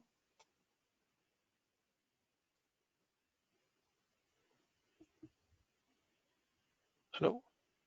Oui, est-ce que vous m'entendez? Oui, excuse-moi, j'ai perdu connexion. La prochaine question, c'est ça? Oui. Ouais, OK, excuse-moi, j'ai perdu connexion. OK, alors la prochaine question que j'ai ici, euh, euh, pour le diagnostic et le suivi d'un myélome, pourquoi est-ce qu'on utilise encore la technologie radiographie versus quelque chose comme le IRM? Il y a eu des nouvelles recommandations dans la dernière année sur l'imagerie qui doit être utilisée pour le suivi de la maladie. Le plus souvent, donc en suivi de la maladie, une fois que les diagnostics ont été faits, les prises de sang vont être ce qui va avoir le plus de valeur, ce qui va être le plus fiable et le plus objectif. C'est-à-dire que si j'ai une augmentation de 30 de l'anticorps sécrété par les cellules de myélome multiple, ben, j'ai 30 d'augmentation. Puis si j'ai 25 c'est 25 c'est très objectif. L'imagerie, pour là, c'est un peu plus subjectif. Surtout à l'époque où on avait des radiographies simples, puis c'est ce qui était utilisé. Même encore aujourd'hui, on utilise des radiographies simples, mais dans la dernière année, il y a une publication pour les recommandations sur l'imagerie à suivre. Et donc, le scan, des scans qu'on appelle faible dose, ou des résonances, ou des PET scans, ça a gagné un peu plus en popularité et avec raison, c'est un peu plus sensible. C'est sûr que si les radiographies nous donnent la réponse de ce qui se passe, on n'a peut-être pas besoin de faire de l'imagerie plus sophistiquée. Mais parfois, par exemple, un patient peut avoir de la douleur à un endroit. On peut faire des radiographies, mais on n'a pas la réponse. Les douleurs persistent. Ben, à ce moment-là, on devrait faire une imagerie un peu plus de meilleure qualité ou un peu plus sensible pour essayer de documenter la douleur qu'a le patient. Est-ce que c'est en lien au myélome multiple? C'est-tu en lien avec quelque chose qui n'a rien à voir, une tendinite ou autre chose? Donc, l'imagerie est importante, mais retenez que l'imagerie, c'est quand même moins objectif pour le suivi de la maladie que les prises de sang, que le contrôle du marqueur tumoral qui est l'anticorps pour la vaste majorité des patients. Merci, Dr. Leblanc. Euh, la prochaine question, je pense que vous l'avez mentionné pendant la présentation, mais peut-être on pourrait juste le répéter. C'est quoi le rôle du bortezomib en temps de traitement d'entretien? Dans quel contexte ça peut être utilisé? Donc, l'étude qui a regardé cet aspect-là est une étude de moins bonne qualité. C'est la raison pour laquelle le bortezomib n'a pas pris beaucoup de place dans le traitement d'entretien. Par contre, sur cette étude-là, les gens qui avaient une mauvaise génétique, en particulier les gens dont les cellules de myélome multiple portaient une anomalie génétique qu'on appelle la délétion 17p, ces gens-là qui recevaient le bortezomib en entretien ont été particulièrement bien par rapport à ce que l'on s'attend normalement des mêmes patients. Ce qui fait en sorte que le plus souvent qu'on utilise l'entretien après une autogreffe de cellules souches hématopoïétiques, c'est l'énaldomide, mais pour la catégorie de patients qui ont des mauvaises génétiques ou des moins bonnes génétiques ou encore plus spécifiquement la délétion du 7P, ben, c'est des gens où on va leur proposer le bortezomib plutôt que l'énaldomide. Mais l'énaldomide, même dans ce contexte-là, ne serait pas un mauvais choix, puis on n'a pas de comparaison l'énaldomide versus bortezomib en entretien, mais le bortezomib est approprié chez les gens qui ont une moins bonne génétique, dont la délétion 17P. Merci, Dr. Leblanc. Alors, la prochaine question, c'est quoi comment est-ce qu'on sait que le myélome est en train de revenir? C'est quoi le marqueur le plus significatif? Donc, les marqueurs que l'on a pour le suivi de la maladie, c'est le dosage des anticorps. Pour chaque patient, donc, le suivi n'est pas nécessairement le même que pour un autre patient. Ça dépend qu'est-ce qui est sécrété. Il y a des gens qui ont un myélome multiple qu'on appelle la immunoglobuline intacte, c'est-à-dire qu'un anticorps complet est sécrété. C'est cet anticorps-là qu'on va suivre. Et quand cet anticorps-là augmente d'une certaine valeur et augmente de 25 par rapport à la valeur la plus basse, ben, par définition, les définitions qu'on s'est données, on va parler de progression. Pour d'autres patients qui ont des myélomes qu'on appelle à chaîne légère, ben on regarde, on dose les chaînes légères, on est capable de les doser dans le sang. On peut aussi les doser dans les urines. C'est souvent plus facile au niveau du sang. Et quand ils augmentent d'une certaine valeur absolue et de 25 par rapport aux valeurs les plus basses, ben par définition, on parle de progression. Donc, à ce moment-là, c'est là qu'on a une décision à prendre avec les patients. Est-ce qu'on est dans une période pour reproposer des traitements? On est en récidive biochimique. Est-ce qu'on commence des traitements maintenant ou on attend un petit peu? Merci. Et alors, quand on regarde des résultats de tests, par exemple le pic monoclonal, puis ça varie, disons, 6, 9, 7, euh, est-ce que des variations petites comme ça sont quelque chose qui devrait avoir une inquiétude ou est-ce que c'est vraiment des variations plus grandes? Donc, la fluctuation, c'est des choses attendues, c'est des choses normales, c'est des choses physiologiques pour toutes sortes de raisons. Euh, donc, un chiffre unique, là, on ne devrait pas baser nos conduites sur un chiffre unique. Puis si on a un chiffre discordant, par exemple, un patient avait une fluctuation 4, 5, 6, 4, 5, 3, 8, 5, ainsi de suite, et qu'on a un chiffre à un moment donné à 17, on devrait le contrôler rapidement. Est-ce que c'est réel? Est-ce que c'est une erreur de laboratoire? Est-ce que, peu importe la raison, il devrait être contrôlé pour s'assurer que c'est réel. Si c'est réel, puis qu'on voit que, oups, il y avait une fluctuation, mais que là, clairement, il y a une progression avec une vélocité un peu plus grande, ben là, on devrait réagir, proposer un traitement. Par contre, la fluctuation, c'est fréquent, c'est habituel. Les gens aiment voir leur pic diminuer, n'aiment pas voir leur pic augmenter. Le mathématicien va dire que 8, c'est plus grand que 4, donc la maladie augmente. Il y a de la fluctuation physiologique des anticorps. C'est vrai aussi pour l'anticorps de myélome multiple. Donc, on doit suivre de façon prospective les valeurs des anticorps et de regarder au fil du temps qu'est-ce qui se passe, pas seulement sur une valeur, mais sur plusieurs valeurs. Merci. Alors, la prochaine question, c'est quoi le rôle d'un protocole comme, par exemple, VTD PACE? Donc, il existe des traitements qui étaient à l'époque des traitements un peu plus standards, plus utilisés de façon un peu plus fréquente parce que c'est tout ce qu'on avait à l'époque. Puis là, on se reporte là dans les années 80-90. On avait des régimes très, très intenses qui ont, à l'époque, pas démontré beaucoup plus d'intérêt que des traitements plus simples, plus faciles comme melphalan-prednisone. Donc, a été développé toutes sortes de protocoles. Celui qu'on fait mention, le VTD PACE, qui est un régime qui est costaud en termes de tolérance au traitement. C'est un régime qui est difficile pour les patients, dont les bénéfices sont très modestes pour la majorité des patients. Pour les gens qui répondent, ça va être souvent des réponses de courte durée.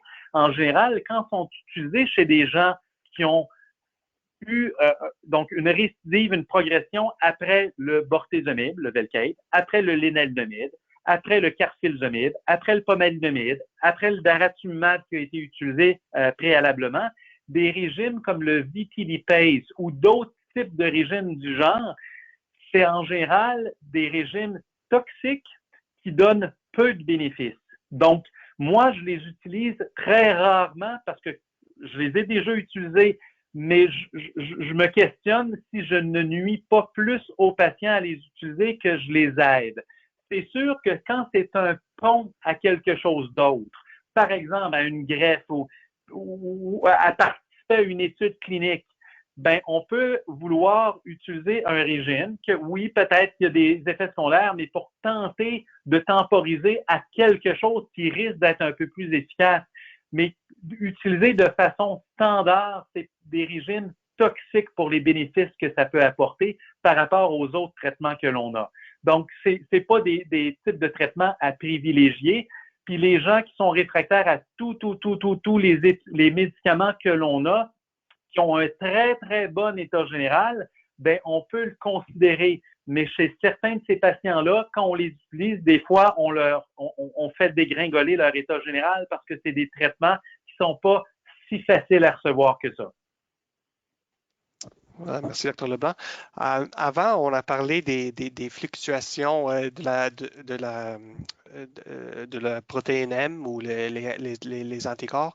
Euh, pour la fluctuation des chaînes légères, c'est, disons, est-ce qu'il y a un numéro magique aussi, si c'est comme la limite la plus haute où c'est temps de changer de traitement ou non? Donc, la progression a des définitions. On s'est donné des définitions pour qu'on parle tout le même langage. Par définition, quelqu'un qui a un myélome, là, vous donnez l'exemple des chaînes légères, mais pour les chaînes légères, une progression, c'est quoi? C'est une augmentation de 100 mg par litre en valeur absolue de la protéine des chaînes légères, la plus basse qui avait été obtenue, ce qu'on appelle le nadir. Et il faut une augmentation de 25 et plus par rapport à ce nadir-là. Donc, il y a un critère de valeur absolue, il y a un critère de valeur relative. Et quand on obtient ça sur 2 valeurs consécutives, ben c'est là qu'on va parler d'une progression. Il existe au même titre des définitions pour un anticorps qu'on appelle intact ou complet par rapport aux chaînes légères. Ça prend certaines valeurs d'augmentation pour parler de progression. Donc, les fluctuations, ce n'est pas des progressions. Mais quand pour 2 valeurs consécutives, on rencontre pour un patient donné les définitions de la progression, des paramètres biologiques de progression, on parle de progression. Merci. Alors, une dernière question, c'est une question qu'on reçoit beaucoup, c'est à propos du CAR T cell therapy, la thérapie CAR T. Alors, premièrement, moi, je reçois beaucoup de questions de ce propos beaucoup de personnes qui sont nouvellement diagnostiquées, qui vont avoir ils veulent avoir ce traitement. Alors, est-ce que c'est disponible? Dans quel contexte est-ce que c'est disponible au Canada, les thérapies CAR T? Donc, par rapport au lymphome et à la leucémie aiguë, pour la leucémie aiguë, c'est jusqu'à 25 ans. Pour ces deux groupes-là, il y a des CAR-T qui sont possibles. Pour le myélome multiple, c'est encore un outil de recherche. Ce n'est pas un traitement standard. Donc, on a déjà, depuis les dernières années, plusieurs études, beaucoup d'études qui ont été faites pour des CAR-T. On voit qu'il y a de l'intérêt pour le myélome multiple. Par contre, ça a été utilisé souvent en maladie multiréfractaire. Et dans ce contexte-là, les gens pouvaient avoir des bénéfices des CAR-T, mais c'était des bénéfices qui n'étaient pas de longue durée. Là, on a des études où on utilise les CAR-T de façon un peu plus précoce avec des nouvelles générations de CAR-T qui ont des avantages potentiels par rapport à ce qu'on avait auparavant. Mais encore une fois, ce ne sont pas des outils cliniques standards. Un médecin ne peut pas prescrire sur un bout de papier « donner CAR-T à tel patient ». Ça ne se fait pas.